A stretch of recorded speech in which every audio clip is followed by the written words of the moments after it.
आज हम क्लास 5 के हिंदी बुक उत्सव का चैप्टर 15 समझेंगे। चैप्टर 15 ओणम। चलिए शुरू करते हैं। भारत की संस्कृति की सबसे बड़ी खूबी उसकी भिन्नता में है। अनेकता में एकता भारत की सुंदरता है। भारत में कुछ ऐसे पर्व एवं परंपराएं हैं जो समान रूप से सब जगह मनाए जाते हैं, किंतु कुछ त्योहार एवं मेले ऐसे हैं जो किसी क्षेत्र अथवा राज्य विशेष में ही मनाए जाते हैं। मतलब भारत की संस्कृति जो है और तो उसकी खूबी क्या है, भिन्नता, अलग अलग तरह से, लेकिन यह जो है अनेकता में एकता, यही हमारे देश की सुंदरता है। इसमें यहाँ पे ऐसे कुछ पर्व एवं परंपराएं हैं जो सब जगह मनाए जाते हैं, किंतु कुछ ऐसे हैं जो उस क्षेत्र विशेष अथवा राज्य में ही मनाए जाते हैं। इसी तरह का ही त्योहार ओणम है। यह दक्षिण भारत के राज्य केरल में उतने ही हर्षोल्लास के साथ मनाया जाता है जितना उत्तर भारत में दिवाली का पर्व मनाया जाता है। केरल का यह प्रमुख त्योहार है। मतलब यह जो है ओणम, यह दक्षिण भारत का है। तो जैसे उत्तर भारत में दिवाली का त्योहार मनाया जाता है, ऐसे ही दक्षिण भारत में ओणम का त्योहार मनाया जाता है। यह केरल का प्रमुख त्योहार है। एक पौराणिक कथा है, मतलब एक प्राचीन कथा है। महाबली नाम के एक राजा केरल में राज्य करते थे। वह एक आदर्श राजा थे। उनके राज्य में सब जगह सुख और समृद्धि थी। मतलब समृद्धि का मतलब संपन्नता। महाबली बहुत बड़े दानी थे। प्रजा उनकी प्रशंसक ही नहीं, भक्त भी थी। प्रजा उन्हें भगवान मानती और उनकी पूजा करती थी। देवताओं से उनकी लोकप्रियता देखी नहीं गई। मतलब केरल में एक राजा थे जिनका नाम था महाबली। वह बहुत ही, उनका राज्य जो सा था हर जगह से सुख और संपन्न था, और यह बहुत बड़े दानी भी थे। प्रजा उनकी प्रशंसा ही नहीं करती थी, बल्कि उनकी भक्ति करती थी और उन्हें भगवान मानकर उनकी पूजा करती थी। तो जो देवता हैं उनसे उनकी लोकप्रियता, इतनी प्रजा की भक्ति देखी नहीं गई। तो क्या हुआ, एक षड्यंत्र रचा गया। राजा इंद्र के अनुरोध पर भगवान विष्णु ने वामन अवतार लिया। वह ब्राह्मण का वेश बनाकर राजा बलि के पास गए। तपस्या करने के लिए राजा से 3 पग भूमि दान में मांगी। राजा बलि तो पहले से ही दानी और विशाल हृदय के थे। एक ब्राह्मण तपस्या के लिए भूमि मांगे और वह न दे, यह कैसे हो सकता है। अब एक जो है उनके खिलाफ षड्यंत्र रचा गया और इंद्र ने जाकर भगवान विष्णु से अनुरोध किया कि प्रभु कुछ कीजिए। तो क्या होता है कि भगवान विष्णु जो है सो वामन का अवतार लेते हैं। वामन मतलब छोटे से आदमी का, और वह ब्राह्मण का वेश बनाकर राजा बलि के पास गए और उनसे 3 पग भूमि मांगी तपस्या के लिए। तो राजा बलि तो दानी थे ही, और अगर एक कोई ब्राह्मण आता है और उनसे भूमि मांग रहा है जो उनके वश में है, तो वह क्यों नहीं देंगे उसको। अब क्या होता है, अतः महाबली ने आश्चर्य से उस वामन को देखा और कहा उसे जहाँ भी 3 पग भूमि पसंद हो नाप कर ले ले। अब महाबली को आश्चर्य होता है कि बताइए 3 पग भूमि मांगने आए हैं। तो उन्होंने कहा कि आपको जहाँ भी पसंद हो वहाँ से आप 3 पग भूमि अपने पसंद का नाप कर ले लीजिए। अब क्या होता है, अब विष्णु ने विराट रूप धारण किया। विराट का मतलब होता है बहुत बड़ा रूप धारण कर लिया। उन्होंने एक पग में संपूर्ण पृथ्वी और दूसरे पग में सारा आकाश नाप लिया। फिर उन्होंने महाबली से पूछा, राजन तीसरा पग कहाँ रखूं? अब महाबली वचन के पक्के थे। उन्होंने विष्णु के सामने अपना सिर झुका दिया और बोले, प्रभु तीसरा पग मेरे सिर पर रख दीजिए। अब जब वह बड़ा रूप धारण कर लेते हैं तो उन्होंने क्या किया कि एक पग में पूरी पृथ्वी को नाप लिया और दूसरे में आकाश। उसके बाद वह पूछते हैं राजा से कि अब तीसरा पग मैं कहाँ रखूं। तो वह तो दानी थे ही और वचन के भी पक्के थे। तो उन्होंने कहा कि प्रभु अब तीसरा पग जो है मेरे सिर पर रख दीजिए। अब क्या होता है, महाबली की दानवीरता से भगवान विष्णु बहुत प्रसन्न हुए। उन्होंने महाबली को पाताल लोक का राजा बना दिया। महाबली को अपनी प्रजा से बहुत प्रेम था। उन्होंने प्रजा के हित के लिए अनेक कार्य किए थे। वे प्रजा को अपनी संतान मानते थे। इसलिए उन्होंने भगवान विष्णु से वर्ष में एक बार केरल आकर अपनी प्रजा को देखने की अनुमति मांगी।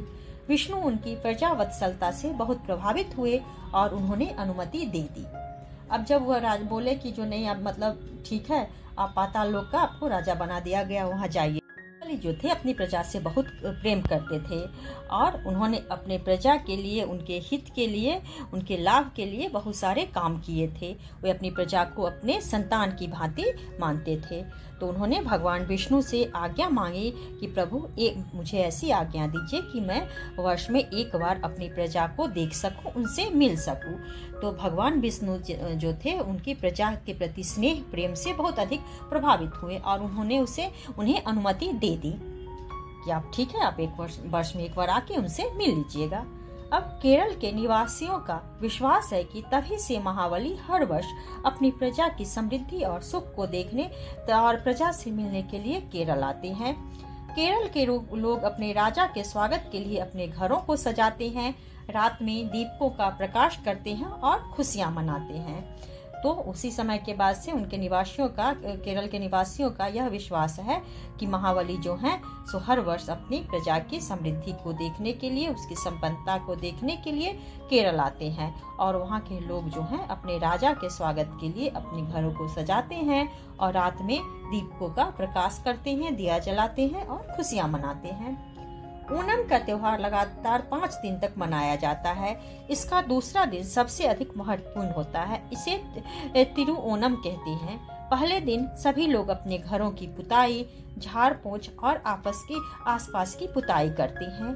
रंग बिरंगे फूलों की सुंदर गोलाकार आकृतियां बनाई जाती है जिन्हें पुक्कलम कहते हैं। इनसे लोग अपने घरों के आंगन को सजाते हैं। घर के बालिकाएं और स्त्रियां मिलजुल कर फूलों की यह सुंदर सजावट करते हैं। पुक्कलम के पास दीपक रखकर देवता की पूजा की जाती है। ओणम के त्योहार पर कई प्रकार के स्वादिष्ट पकवान बनाए जाते हैं जिनमें चावल, दाल, पापड़, सांभर, खिचड़ी, उप्पेरी, पायसम आदि मुख्य हैं। केरल में मुख्य रूप से धान, नारियल और केले की खेती होती है, इसलिए भोजन बनाने में भी इन्हीं का प्रयोग होता है। अब वहाँ पर जो है तो सब लोग मिलके सुंदर से घरों को सजाते हैं।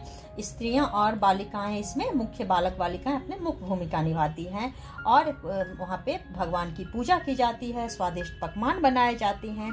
तो केरल में जो है सो धान, नारियल और केले की खेती ज्यादा होती है, तो खाना बनाने में भी इन्हीं सब चीजों का प्रयोग किया जाता है।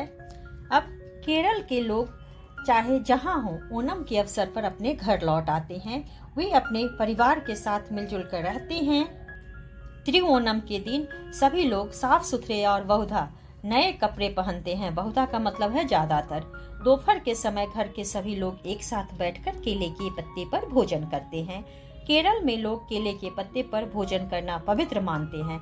मतलब आदमी जहाँ भी हो, देश में कहीं भी हो, विदेश में हो, लेकिन ज्यादातर जो है सो ओणम के अवसर पर अपने घर केरल में लौट आते हैं और उस दिन उन लोग साफ सुथरे और नए कपड़े पहनते हैं और सब घर में एक साथ बैठकर केले के पत्ते पर भोजन करते हैं। लेकिन केले के पत्ते पर भोजन करना पवित्र मानते हैं। ओणम के अवसर पर लोग तरह तरह के खेलों में भाग लेते हैं। गांव-गांव और नगर-नगर में खेल प्रतियोगिताओं का आयोजन होता है। नदियों और समुद्र के निकट रहने वाले नौका दौड़ में भाग लेते हैं। नौका दौड़ का दृश्य बड़ा ही आकर्षक होता है।